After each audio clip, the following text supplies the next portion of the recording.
All right, it's the end of the week here. It's Friday. It's a Friday afternoon, and continuing the daily discussions on the foundations of meditation practice. So we started the week talking about taking the pose and what it means to kind of use those beautiful images of meditation masters in perfectly aligned pose, right?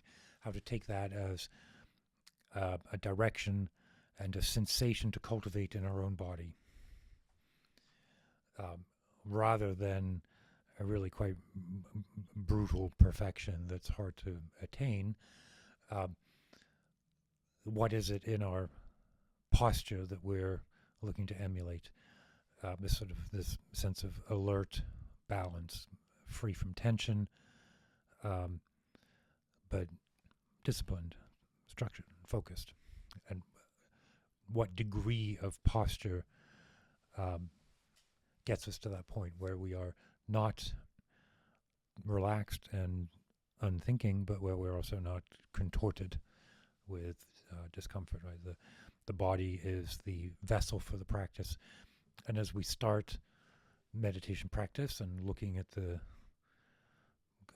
consciousness and the nature of mind and understand the nature of self, let's begin with cultivating generosity towards ourselves through our body. Then from there, a video we talked about the direction to focus on the breath, and what is it to pay attention to something, and what is it to be mindful of distraction, because then what we're trying to cultivate and what we're going to talk about today is the mind free from distraction and the sense of equanimity that comes along with that. There's a couple of things that come to mind. Which one do I want to start with? Do I want to start with the metaphor, or do I want to start with the warning? Maybe I'll start with the warning. Warning's a bit severe, a bit dramatic, but I think it's helpful to start off by knowing that equanimity, observation, non-distraction, does not mean disinterest, suppression, rejection. There's nothing in this practice that is telling you not to experience the phenomena, the sensations, the thoughts, the emotions. There's nothing in this practice that says that those things are forbidden, or that they are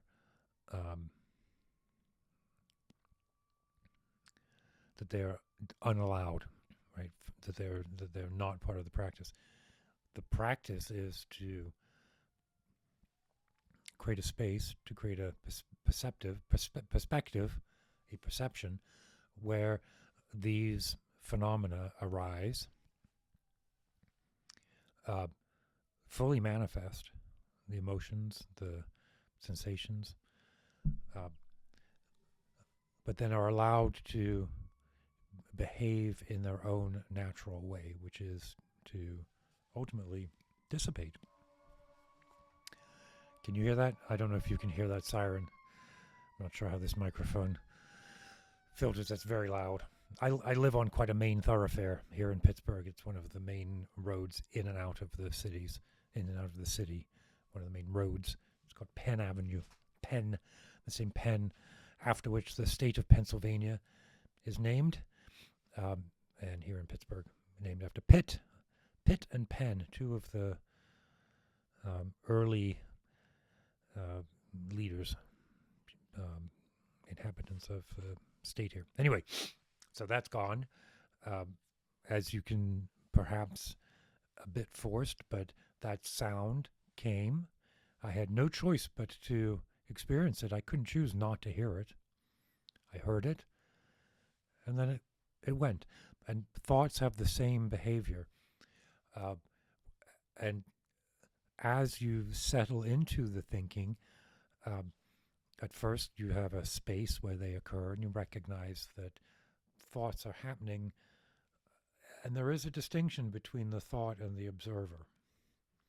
Right? That sense of an observer becomes uh, different as the practice matures, to the point where the sense of an observer is kind of just another phenomena in the field of awareness. But for now, really just let there be space where you are not distracted or diverted by any of those experiences.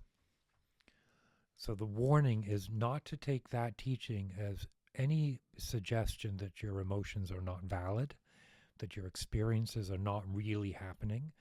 That is a misinterpretation of the teaching, and it veers towards nihilism and the idea that that Buddhism is a practice where nothing matters. Far from the truth. It's not even a sensible statement. What we do try to do is cultivate a space where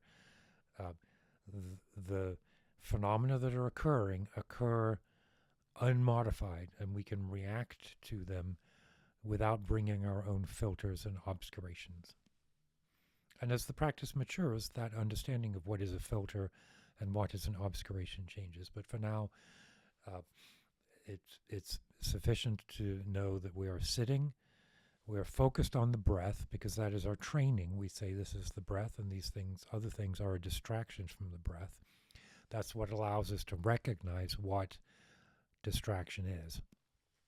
Ultimately, the focus on the breath is also released, and we sit with open, spacious awareness, just like our visual field, right? If you remember in the instructions for the pose, our eyes are kept focused in the sense that we don't want them flipping around like this, but with a broad sense of the visual field, because that mirrors what our mind is. Our mind is not moving, but it is very, very broad, limitless. Right? My visual field doesn't end with the wall behind me or to the side of me. It just hits a wall.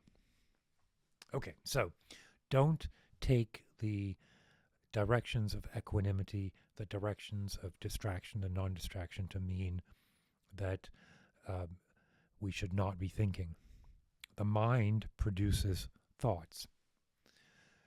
It is true that as you practice and as you sit and become stable, the mind will quiet.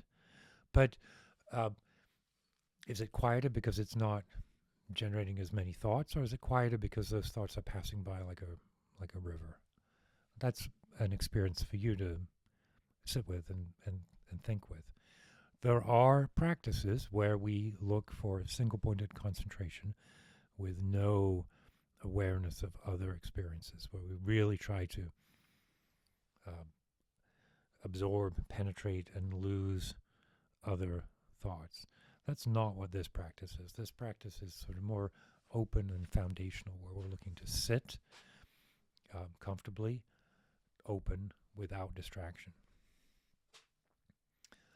So, the image that I find incredibly helpful, so helpful that I've talked about it in many videos, but I'm going to talk about it again here. If you have a glass of water, say a tumbler, an old-fashioned tumbler, and it's filled with water, but the water is muddy. You're holding it and you're swirling it, and so you have this glass of sort of thick, viscous water that you certainly couldn't drink, and you can't really see through it, swirling in the glass. When you sit and take the pose, you are first and foremost setting the glass down and no longer adding energy to the agitation. Just as when you sit, calmly, focused, at the very least, you are no longer bringing in additional agitation. There's still plenty of thoughts and obscurations and experiences, but you're not bringing additional agitation in. So what will happen to that glass of water? Well, it's sitting there, so it will stop swirling. The water will become still, and over time, the particles in the water will settle down. And with enough time, without additional agitation, all of the particles in the water will settle to the bottom. So then you have a glass of water with mud on the bottom, but clear, drinkable water on the top. Nothing has changed about what's in the glass, right? You haven't extricated the particles. You haven't transformed them anyway. You've simply changed the perception, changed the perspective of what's in that glass of water. The glass of water is like the mind, and the water is the consciousness. The particles are the thoughts that arise within consciousness.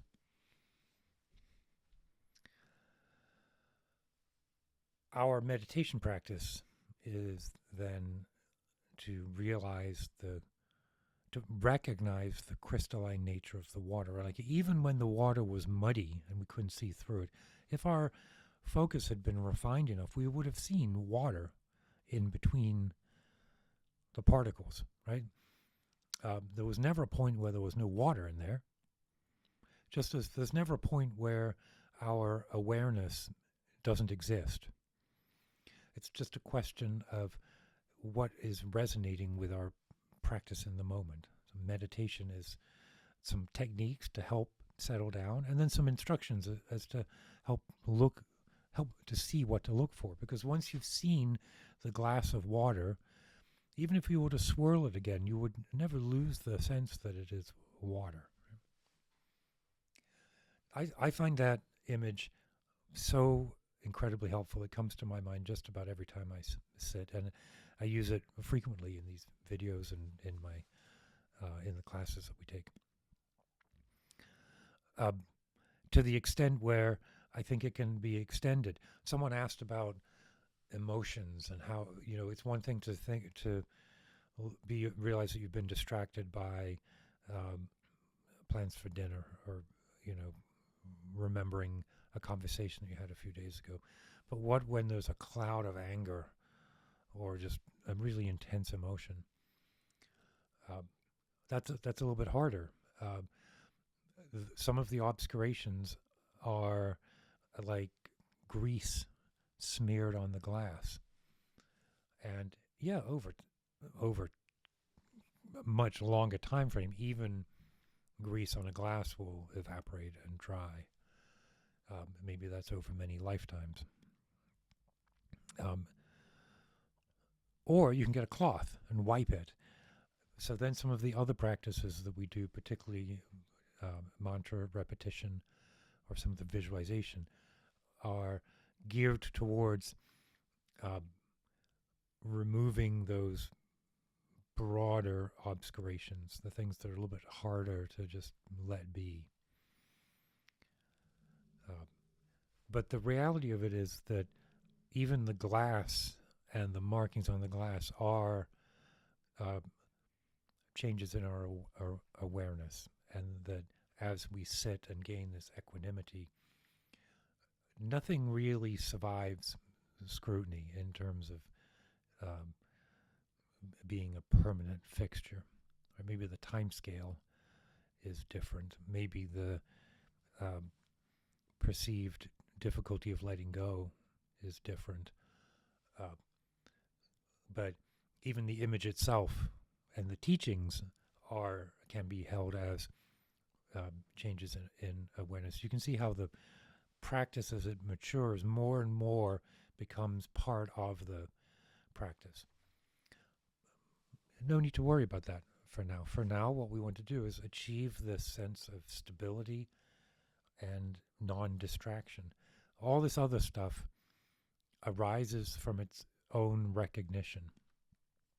I think it's important and certainly helpful to think of meditation practice not as changing anything, not transforming yourself, but as recognizing aspects of your awareness and cultivating certain parts of that, letting it rest and letting it resolve itself into a more relaxed, a more authentic sense of self. So we talked about the body, the breath, the mind of equanimity. Uh, I'm going to talk a little bit more next time about mantra practice and how uh, some of these more deliberate practices, like deliberate in the sense that they have sometimes quite complex attributes to them, how that can be a useful part of your practice, but how it's also not necessary to have any of that and still reap the benefits of meditation. That's a good topic as well. Maybe in a couple of days I'll talk about what the benefit, why do this? Why meditate? I mentioned in one of the first of these recent videos that sometimes we're taught mindfulness so that we can be more productive at work, or we certainly practice mindfulness because we think it will relax us, and that's a goal unto itself. It's just worth talking a little bit about the intent behind meditation and practice. So all of that coming. It's worth subscribing and sharing the channel if you like what you're hearing here. I think this is important. I think that it is something that can be beneficial to just about everybody. I think it could be beneficial to everybody. It may not be everybody's cup of tea, and that's okay too. But I think if someone's interested, then getting this kind of instruction is very, very helpful. And I want to be able to provide it as clearly, consistently, coherently as I am able to. So if you have any questions, comments, or suggestions on how to do that better, please let me know. Otherwise, I will put this up and talk to you shortly. And in the meantime, keep your wits about you.